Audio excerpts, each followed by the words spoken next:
புதுச்சேரியில் பிறந்த முனைவர் ஆரோக்கியராஜ் தமிழ்நாடு பாடத்திட்டம் வழியாக கல்வி பயின்றவர். நான் முனைவர் ஆரோக்கியராஜ் செல்வராஜ், தென்கொரியாவிலிருந்து.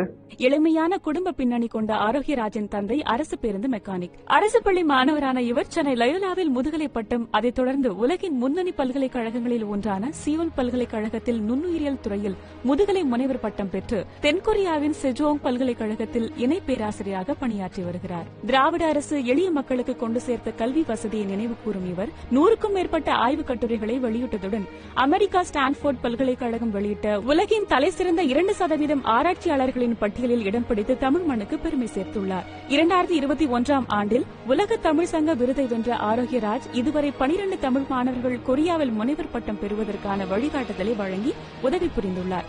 கொரியாவில் தனக்கு மதிப்புமிக்க உயரத்தை கொடுத்த திராவிட அரசியலை மறந்திடாத ஆரோக்கியராஜ் தமிழ் மாணவர்களுக்கான உயர்கல்வி வழிகாட்டியாகவும் தன்னை ஈடுபடுத்திக் கொண்டு புருவம் உயர்த்த செய்கிறார்.